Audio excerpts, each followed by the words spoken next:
Are you ready to go from just studying Spanish to start speaking Spanish with confidence? Do you feel left out when you hear people chatting away in Spanish around you, but you can't keep up with the conversation? Well, I'll let you in on the number one secret that will help you start speaking Spanish with confidence way sooner than you think. You'll find out how to easily master Spanish conversations whenever you meet someone for the first time. The quick guide to your first Spanish conversation will prepare you to start a conversation with any Spanish speaker because you'll know exactly what to say. When you download your free guide to your first Spanish conversation, you'll learn the 8 key questions you need to know to have a conversation in Spanish with anyone. You'll also learn 29 natural sounding responses to the most common conversation questions so you can answer like a native Spanish speaker and not a textbook parrot. We'll give you the exact steps to prepare for a conversation with anyone in Spanish, and you can learn this in just 30 minutes. Go to SpanishConversationGuide.com for your free guide to your first Spanish conversation. That's SpanishConversationGuide.com. Now let's get started with the episode.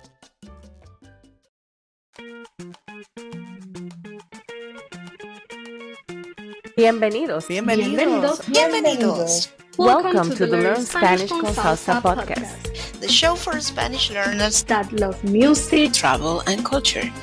Close your grammar textbooks, shut down the language apps, and open your ears to how Spanish is spoken in the real world. Let us show you how to go from beginner to bilingual. Here's your host, certified language coach, Tamara Marie. Hola y bienvenidos al episodio 223. Welcome to episode 223 of the Learn Spanish con Salsa podcast. In this episode, we're breaking down the lyrics to the song by Karol G, Si Antes Te Hubiera Conocido. So if you don't know about Karol G, she is one of the biggest names in Latin music these days. She's a Colombian artist who's known for blending reggaeton, pop, hip-hop, and Latin trap into her music. And I don't know about you, but if you've been listening to the radio lately, her song is on all the time. And so I really wanted to go over this because it does have some really interesting grammar. There's tons of phrases in here that are going to be helpful, not just, of course, to understand the meaning of the song, but things that you can use in your Spanish conversations. If you are a beginner, this might be a little bit of an advanced topic for you, but if you are more of an intermediate level or more of an advanced beginner, I encourage you to listen along. I'm going to go through the lyrics and give you the meaning, and then next week in our next episode I'm going to go a little bit more into breaking down some of the grammar because again it is a little bit more advanced, but that will not keep you from understanding the meaning of the song. And by the end of this episode, regardless of your level, you should learn some things that you can begin to incorporate in your conversations right away. So this song is all about emotion, regret, and there's a lot of discussion about hypothetical scenarios. That is what makes it a really good opportunity to learn more about Spanish grammar and help you expand your vocabulary. So if you want to be able to express some of these ideas properly in Spanish, you'll know how to do it. So let's go through the lyrics. I'm going to give you the English translation of each line. I'm going to highlight some of the key phrases and some of the grammar points so that you know how to use this vocabulary in your daily conversations. And like I said, I'm going to just touch on the grammar in this episode, but next week we're going to go more in depth so that you'll have a better understanding. Okay, so with that, let's get into the lyrics of Si Antes Te Hubiera Conocido by Karol G. All right, so in the intro to the song, she starts out just by saying like, what's up? So it's like, que lo que. This is really like before the lyrics get started. And if you have listened to our Dominican Spanish podcast at DominicanSpanish101.com, then you will know that que lo que is a very colloquial greeting. It's a very informal way of saying what's up. It's commonly used in Caribbean Spanish, but more specifically, generally comes from the Dominican Republic. But I think people are just more familiar with it now as a greeting. And then it says, empezó el verano. So it's saying that summer has begun. So again, this is just some of the like some of the words you hear like in the intro of the song, and then it just says fuego, which is like fire, which in I believe in the way that the younger generation speaks it, they say something like lit, oh gosh, I sound like an old person now. I don't even think that's really current, but that's the translation. It's giving me por fuego. But yeah, so it's just like, again, the vibe of the song is very much like you're about to go to a party, you're just kind of hanging out. So that's the vibe at the beginning. All right, and then when the song starts, we actually start off with the chorus. And she says, ¿Qué hubiera sido? ¿Qué hubiera sido? Which means what would have been. And this is actually using the conditional perfect tense. And that's used when you want to talk about things that could have happened, right? And really things that could have happened in the past. So it's sort of like a way of talking about, something that's hypothetical, but not a hypothetical future, a hypothetical past, right? So it's like, if I would have done this when I was younger, I would be in this position now. So it's that kind of thing. Not necessarily expressing regret, but it could be, but it's just a way of looking at what if things had been different in the past, right? So, ¿qué hubiera sido is what would have been. And then she asks, it's really asking the question, like, what would have been si antes te hubiera conocido? Si antes te hubiera conocido. And as you know, that is the name of the song, right?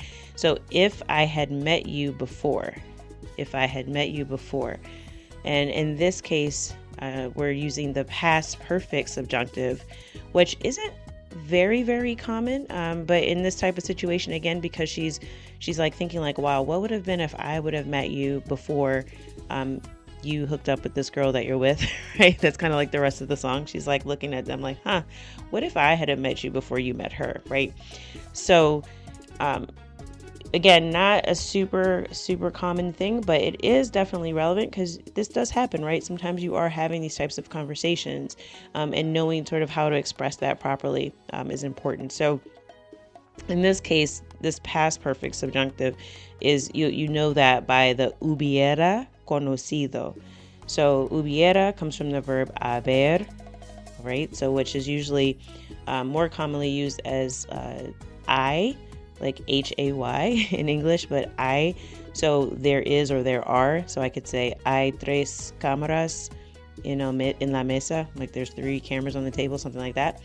But in this particular case, again, because we're using the past perfect form of the verb conocer, in this case, we're using haber and conocido. So we have hubiera, conocido is our past participle form of the verb conocer. So basically, the conocer in this case is like when you're using conocer in the past tense, remember that it doesn't mean to know, it means to have met someone. Okay, so that's also important to understand. So this hubiera conocido is, if I had met you. So te hubiera conocido is had met you, so that they represents you.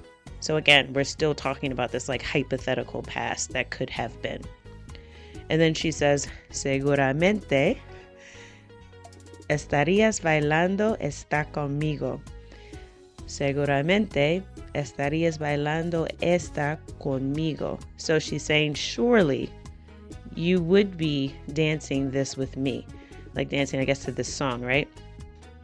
So estarías, this is the verb estar, and this is the conditional form of estar. So again, this is talking about something that that would be happening, right? So had they met before, you would be dancing with me. So estarías, that IAS ending, because we have IAS, that also lets us know that we are talking about the subject pronoun tú or you in an informal setting. So estarías is you would be. Okay, estarías bailando, you would be dancing, right? So she's basically saying, hey, had I met you before, surely you'd be dancing with me right now. And then she, goes on to like clarify that no como amigos, no como amigos. So not like friends. So basically she's like, hey, we would be dating. Like this wouldn't just be a friendly dance. Like I would have got you if I would have met you before she did. So no como amigos, in this case, como means like, or as, not, como as in the verb comer, I eat. So como amigos. sino como otra cosa. Sino como otra cosa. So the sino is used to kind of contrast, like no como amigos. And it's kind of like pero, like but in this case, it's like, but as something else, right? So sino como otra cosa. So otra cosa is like literally other thing or another thing. But she's basically saying like, we wouldn't be like friends. We'd be something else. So obviously indicating probably more than friends, right? Okay, so that's part of the part that's like repeated quite a bit in the chorus as we go on. But after this, she continues, usted cerca me pone peligrosa. Usted cerca me pone peligrosa. Okay, so we all know usted means you. And usually that's used again when it's someone you're not super familiar with or in a more formal setting.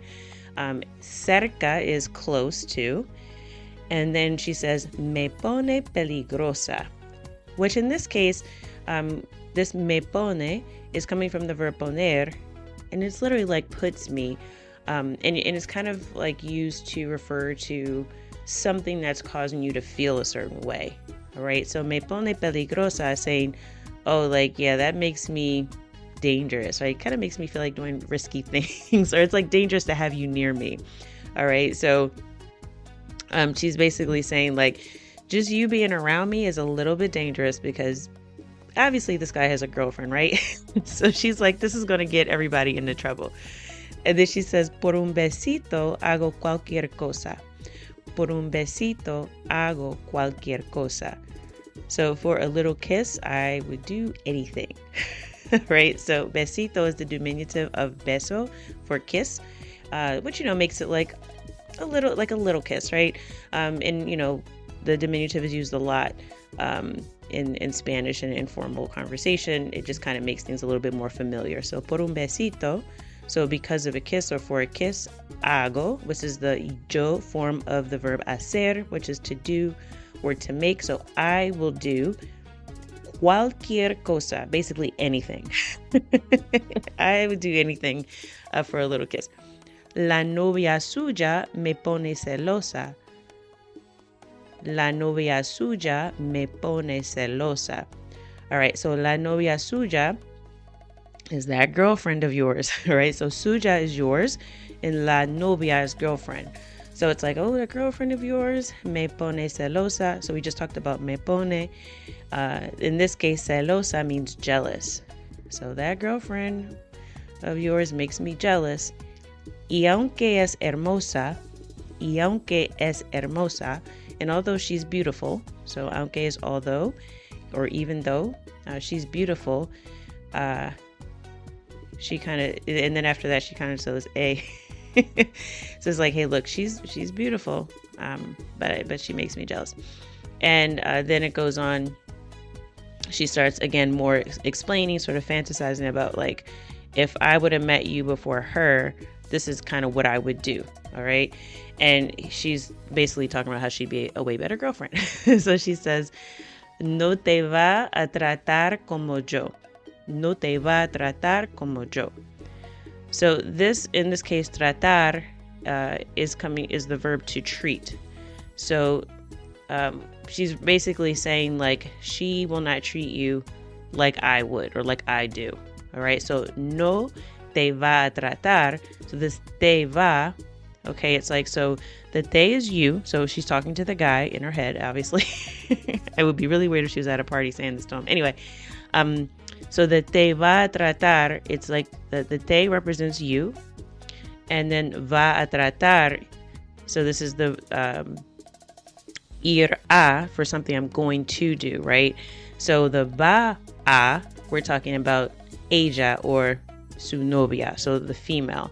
So she won't treat you like I do. So we could say ella no te va a tratar, but we already know from the context that we're talking about that girlfriend of yours from the previous line. So she's just continuing to say no te va a tratar. So she's not going to treat you como yo, so like me or like I would. No te va a besar como yo. So she won't kiss you like I do. No está tan rica así como yo.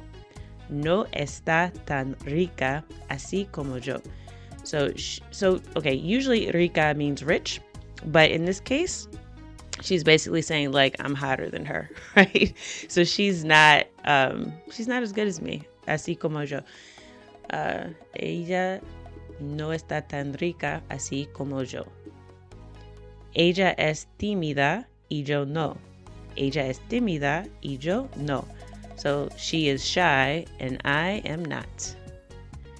Con estas ganas que tengo yo. Con estas ganas que tengo yo.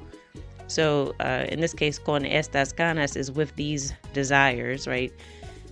Que tengo yo, that I have. So with these desires that I have, me atrevo a comerme a los dos. Me atrevo a comerme a los dos. Okay, so this one, we kind of have to look at this expression because it's not something you can really translate literally. So me atrevo is like a dare. It's like I dare for this to happen.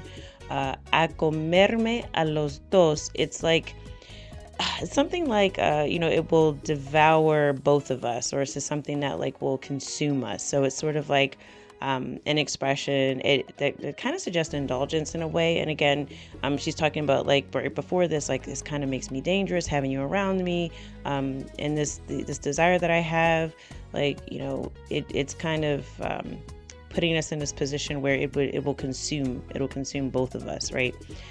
So again, she's really thinking about how much better she is than this girl he's with. Okay, so then she says, hoy estás hangueando con ella. Hoy estás hangueando con ella. All right, so today you were hanging out with her. So this hangueando is kind of like a Spanglishy term. I mean, it's from like hanguear, which is kind of made up, but it's coming from like the English to hang. But you will hear it a lot very informally in Spanish, like hanguear or el hangueo. It's like the hangout. So estás hangueando con ella. It's like you're hanging out with her. Pero después tal vez no. Pero después tal vez no. So she's saying, but after, maybe not, right? Tal vez no. Maybe you won't be hanging out with her tomorrow, right? And then, we just repeat the chorus. Que hubiera sido si antes te hubiera conocido. So what would have been if I had met you before? Seguramente estarías bailando esta conmigo, no como amigos. So surely you would be dancing this with me and not as friends. All right, and in the next verse, she says, y yo te veo y no sé cómo actuar. Y yo te veo y no sé cómo actuar. So, and I see you, te veo, and I don't know how to act or how to behave myself. So again, she's a little nervous, right? Bebé, para conquistarte, que me pasen al manual. Bebé, so baby, para conquistarte, or how she says, para conquistarte, que me pasen el manual. So para conquistarte, this is like to win you over, right? To conquer you. You think of it that way. It makes me think of like the Spanish conquistadores, right? So to conquer, but it really means like to win your heart, to win you over. Que me pasen a manual. This is like, this que me pasen is like, somebody needs to give this over to me. Someone needs to pass me the manual. Basically, I need directions. I need guidance so that I know how to make you mine. So que me pasen a manual. So will they let them give me the manual, the instructions for how to win you over? Espero lo que sea. Yo no me voy a quitar. Espero lo que sea. Yo no me voy a quitar. So this espero lo que sea is like I will wait. So it's just espero. Lo que sea is like a way of saying anything. It's like lo que sea. It's like whatever will be or whatever is, right? I will wait for anything. Yo no me voy a quitar is like I am not giving up. So it's no me voy a quitar. So this isn't irse like me voy like I'm going to leave. No me voy a quitar. So this voy a is like going to, right? But because it says no me voy a quitar, I am not going to quit or give up. Tengo fe que esos ojitos un día me van a mirar. Tengo fe que esos ojitos un día me van a mirar. So I have faith that those little eyes, those little eyes of yours, basically, will look at me one day. All right. So I have faith that those ojitos, your eyes, will look at me. So basically, that you'll pay me some attention. Yo me caso contigo. Yo me caso contigo.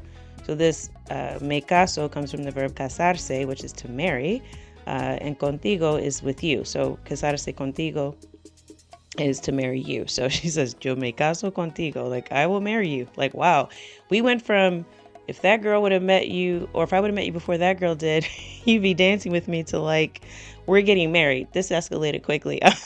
So yeah. And then this is kind of one of the fun parts of the song, because it kind of really emphasizes she is like really going off into this daydream about this guy. And I don't know if you have friends like this. Yeah, I have friends that do this kind of thing. I try not to put it like that, but so after she just directly says that we'll get married, she says, mi nombre suena bien con tu apellido. Mi nombre suena bien con tu apellido. So my name sounds good with your last name. So she's already kind of like imagining how her name would sound with his, which is actually kind of funny. So because sort of in the United States, and we have like this like Latino culture, tends to be like a blend of sort of like more American norms as well as norms from Spanish culture. So you might be familiar with the fact that in Latin America and in Spain, and some other cultures as well, that generally the woman doesn't necessarily take the husband's last name, right? And you get two last names, which represent both your mother and your father. And generally, I believe the father's last name goes first, and then your second last name is your mother's family. So it's kind of like representative of both of the lines of your lineage, I guess, right? Like from mother and father. And generally, when a lot of people sort of are trying to conform to the way that we handle names in the United States or in the Western world or whatever, generally people just like pick one of those names, or hyphenate the last name, or just say, look, I have two last names, which is a little complicated. So the use of the verb hanguear, and also kind of the fact that she's saying my name would sound good with your last name, it's sort of like reflecting this mix of cultures that, yes, it's Latino culture, but there are definitely influences from the United States and more Western culture. Even this idea of taking on the last name of your husband, right? Because that's not always the case, right? When you have two names. And then the child, of course, has the names of both parents, so it kind of just makes sense that way. But anyway, just a little thing. But yeah, she was basically saying that, oh, she's dreaming like, oh, my name would sound great with your last name. I don't know how she knows this guy's last name, because it seems like she just met him in the club, but we're going to move on. Hopefully she's not a stalker. All right. Estoy esperando el primer descuido. Estoy esperando el primer descuido. Descuido, in this case, means carelessness or like slip up. Like I'm waiting for an opportunity, right? I'm here waiting. Estoy esperando or estoy esperando el primer descuido. So I'm waiting for the first time she makes a mistake or she slips up. And in this descuido, so if you think about cuidar, or like people might say, if they want to say take care, like when you're leaving someone, it's like, oh, hasta luego, and someone might say take care, they would say cuídate, cuídate. So that's like take care of yourself. So descuidar is like not take care of, right? So to be careless. So if you think about that, so that des prefix, anytime you hear it, it's sort of like in English when we have like fit and unfit. So cuidar and descuidar. So anyway, so that's just a good way anytime you come across that des and you're like, what does that word mean? So descuido. So carelessness. So I am waiting for her to slip up. Para presentarte como mi marido. Para presentarte como mi marido. To introduce you as my husband. So she's like, again, she's taking this kind of far. All right. So that is the bulk of the lyrics of the song. Again, I will be breaking down a little bit more next week. There's a little bit more to this, but I want to go over some of the key grammar points just at a high level, and then we will go into some more detail. So the first one I want to mention is this me pone. Me pone. And in this case, con me pone, we can actually use this to say how something makes you feel. So it's a really, really useful phrase. In the song, she says, "Usted cerca me pone peligrosa, la novia suya me pone celosa," but it doesn't always have to be things like in a negative context. So for example, you could say, "Tu sonrisa me pone feliz. Tu sonrisa me pone feliz." So your smile makes me happy. Or you could say, "Ese comentario me pone nerviosa. Ese comentario me pone nerviosa." So that comment makes me nervous, right? So anytime you have a feeling and you're trying to talk about whatever it was that sort of made you feel that way, this me pone is a good phrase to use. So with more of the more advanced grammar in the song is this hubiera conocido. So we already talked about this being the past perfect of the subjunctive, which the subjunctive is a mood, right? Not a tense. So the subjunctive does apply to different tenses. The one that you're probably most familiar with is the present subjunctive. That is probably the most commonly used. Quite honestly, if you know the present subjunctive, you'll be able to get through most situations. But in this case, we do have the use of the past perfect subjunctive because we are talking about things that could have happened in the past. And it's often paired with the conditional tense to express like something that you wish would have happened or regret, right? So again, the title of the song, Si Antes Te Hubiera Conocido, if I had met you before, so antes meaning before, she's really talking about things that could have been. So some other ways this could be used. If you want to talk about, let's say you failed an exam and you're doing like the postmortem, like, how did this happen? You might say something like, Si hubiera estudiado más, habría pasado el examen. Si hubiera estudiado más, habría pasado el examen. So if I had studied more, I would have passed the exam.